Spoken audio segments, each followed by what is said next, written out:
అందరికీ నమస్కారం అండి. ఈ నెల 18వ తేదీ నుంచి ఆంధ్రప్రదేశ్ రాష్ట్ర అసెంబ్లీ సమావేశాలు స్టార్ట్ అవుతున్నాయండి.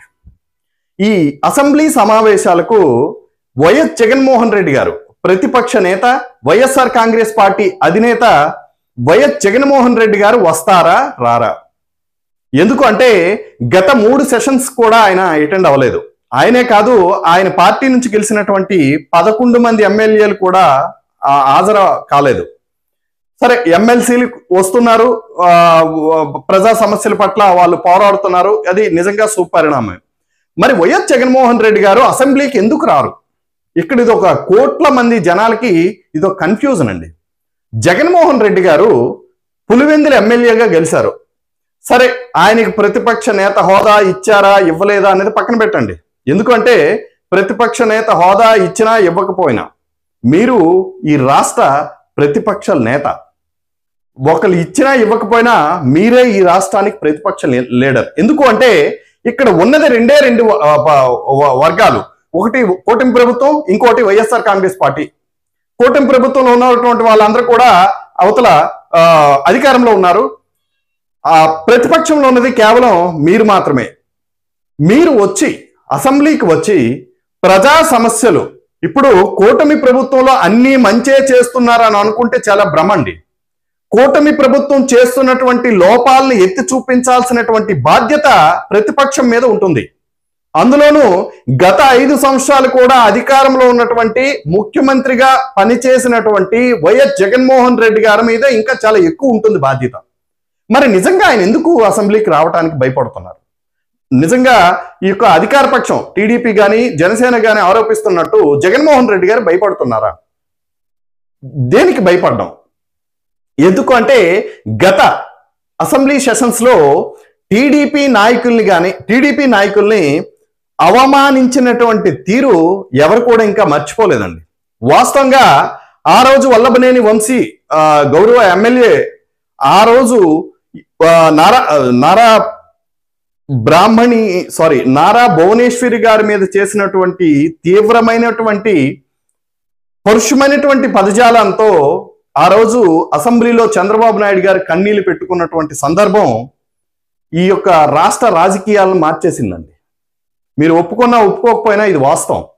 ఎందుకంటే ప్రజలు ఒక ఎమోషన్, ఒక సెంటిమెంట్కి బాగా ఆకర్షితులు అవుతారు. అలాంటి సెంటిమెంటు అక్కడ స్పష్టంగా పనిచేసింది.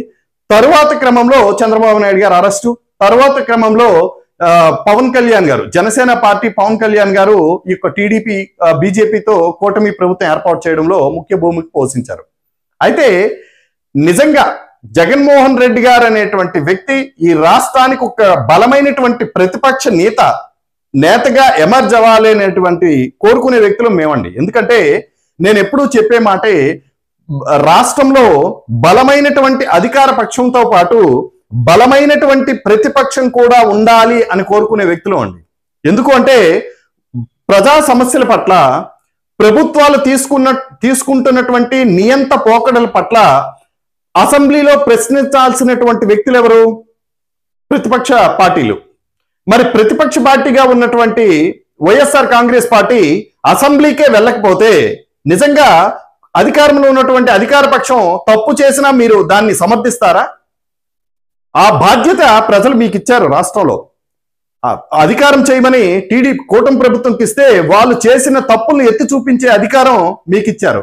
మరి నిజంగా వైఎస్ జగన్మోహన్ రెడ్డి గారు ఆ పాత్ర స్పష్టంగా పోషిస్తున్నారా లేదా అనేది వైఎస్ఆర్ కాంగ్రెస్ పార్టీ నాయకులు కానీ వైఎస్ఆర్ పార్టీ అభిమానులు కానీ ఒకసారి ఆలోచించాలండి. వీలైతే జగన్మోహన్ రెడ్డి గారికి వైఎస్ఆర్ కాంగ్రెస్ పార్టీలో ఉన్నటువంటి అగ్రనాయకత్వం చెప్పాల్సినటువంటి బాధ్యత కూడా ఉంది. ఎందుకంటే అసెంబ్లీలో మీరు ఏ చిన్న అంశం లేవనెత్తినా కూడా అది జనాల్లోకి చాలా పాజిటివిటీ వెళ్తుంది. సమస్యల పట్ల పోరాడే తత్వాన్ని మీరు అలవాటు చేసుకుంటే రేపు మళ్ళీ మీరు అధికారంలోకి రావచ్చేమో. అది ఎవరు, ఇప్పుడు ఎలక్షన్స్ అన్నవి 5 yearsకే జరుగుతాయండి. ఈ 5 years లో మీరు మంచి చేస్తే జనాలు నీకు మళ్ళీ రెండోసారి అవకాశం ఇస్తారు, లేదు అనుకుంటే మళ్ళీ పార్టీని మార్చేస్తారు. అది కామన్ గా జరుగుతున్నదే కదా. మరి మీకు ఇచ్చినటువంటి ప్రజలు ఇచ్చినటువంటి బాధ్యత ఏంటి అంటే ప్రతిపక్షంలో ఉండమని. మరి మీరు కంప్లీట్గా అసెంబ్లీకి వెళ్లకుండా నేను ఇంట్లో కూర్చొని ప్రెస్ మీట్లు పెట్టి ఈ యొక్క ప్రజా సమస్యలు లేవనెత్తానంటే అది నియంత్రత్వ ద్వారానే తప్ప నిజం వాస్తవం అది కాదండి. జగన్మోహన్ రెడ్డి గారు ఈ విషయంలో మాత్రం మేజర్ తప్పిదమే అది. మీరు అసెంబ్లీకి వెళ్ళండి, ప్రజా సమస్యల పట్ల మీకు చిత్తశుద్ధితో పోరాడండి, మళ్ళీ మీకు రేపు అధికారం ఇస్తే ఇవ్వచ్చు, తప్పేముంది. ఎవరికి కూడా ప్రజలు ఎప్పుడు కూడా చాలా పాజిటివ్ మైండ్ సెట్ తో ఉంటారండి. ఎవరైతే జనాల్లోకి వెళ్ళి ఎవరైతే కష్టపడతారో వాళ్ళకి రాజకీయాల్లో అద్భుతమైనటువంటి భవిష్యత్తు ఉంటుంది, ప్రజా సమస్యల పట్ల. అంతే తప్ప మన వ్యక్తిగత సమస్యలు కాదు. మన వ్యక్తిగత సమస్యల్ని ప్రజా సమస్యలుగా చాలా మంది రాజకీయ నాయకులు చూపిస్తుంటారు. దాన్ని ప్రజలు విశ్వసించరండి. ప్రజలు విశ్వసిస్తున్న దేనికి అంటే ప్రజలు పడుతున్నటువంటి ఇబ్బందుల్ని, ప్రజల సమస్యలు మీరు ఎవరైతే ఎలుగెత్తి చూపిస్తారో వాళ్ళ పట్ల ప్రజల్లో మంచి సానుభూతి వస్తుంది. ఆ అవకాశం నిజంగా ప్రతిపక్ష పార్టీకి ఒక అద్భుతమైనటువంటి వరం. నిజంగా సక్రమంగా ప్రతిపక్ష పార్టీ గాని ఈ యొక్క కూటమి ప్రభుత్వం చేస్తున్నటువంటి తప్పులను ఎత్తి చూపించగలిగితే, కూటమి ప్రభుత్వం చేస్తున్నటువంటి ఆగడాలను గాని అరాచకాలను గాని ఎత్తి చూపించగలిగితే మీకు రేపు అద్భుతంగా రాజకీయ భవిష్యత్తు ఉంటుంది తప్ప మీరు ఈ ఫేక్ అలిగేషన్ చేయడం వల్ల, లేదా ఈ పేపర్లోనో లేదా టీవీలోనో ఊకదంపుడు ఉపన్యాసాలు ఇవ్వడం వల్ల ఎటువంటి ఉపయోగం ఉండదండి. ప్రజా సమస్యల పట్ల ఎవరైతే కఠినంగా పోరాడతారో వాళ్ళకే మంచి భవిష్యత్తు ఉంటుందన్నది నా అభిప్రాయం అండి. వైఎస్ జగన్మోహన్ రెడ్డి గారికి నా రిక్వెస్ట్ ఏంటంటే దయచేసి మీరు అసెంబ్లీ సమావేశానికి వెళ్ళండి. ఆంధ్రప్రదేశ్ ప్రజలు మేము పడుతున్నటువంటి ఇబ్బందుల్ని మీరు లేవనెత్తండి. మీకు 5 నిమిషాలు టైం ఇస్తే 5 నిమిషాలు ఇవ్వరండి, 5 నిమిషాల్లోనే మీరు చెప్పాల్సిందంతా చెప్పండి, తప్పే ఉంది. అంతే తప్ప నాకు మైక్ ఇవ్వరు, నన్ను తిడతారు, ఇదేంటి చిన్నపిల్లాడు వీళ్ళు చాక్లెట్ కోసం అలిగినట్టు ఉందండి. వాస్తవంగా జగన్మోహన్ రెడ్డి గారికి అంటే నా స్థాయి అంత కాదు, నేనేదో విశ్లేషణ చేయాలి కాబట్టి చెప్తున్నాను తప్ప జగన్మోహన్ రెడ్డి గారిని విమర్శించే అంత స్థాయి నాకు లేదు. అయినా కూడా ఎంతో కొంత నేను ఒక విజ్ఞానవంతుడిని, చదువుకునేటువంటి వ్యక్తిగా రాజకీయాలను బాగా దగ్గర నుంచి ఫాలో అవుతున్నటువంటి వ్యక్తిగా జగన్మోహన్ రెడ్డి గారు అసెంబ్లీకి వెళ్ళాలి, అసెంబ్లీలో జరుగుతున్నటువంటి సమస్యల్ని లేవనెత్తాలి. అంతేకాకుండా కూటమి ప్రభుత్వం చేస్తున్నటువంటి తప్పుల్ని లేవనెత్తాలి. కూటమి ప్రభుత్వం చేస్తున్నటువంటి ఈ యొక్క భూ ఆక్రమణలో అన్యాయాలను ప్రశ్నించాలని మనస్ఫూర్తిగా ఒక ఇండిపెండెంట్ వ్యక్తిగా కూడా నేను కోరుకుంటూ జగన్మోహన్ రెడ్డి గారికి నాకు ఇదే రిక్వెస్ట్ అండి. దయచేసి జగన్మోహన్ రెడ్డి గారు మీరు అసెంబ్లీకి వెళ్ళండి, ప్రజా సమస్యల పట్ల పోరాడండి అని నేను కోరుకుంటున్నానండి.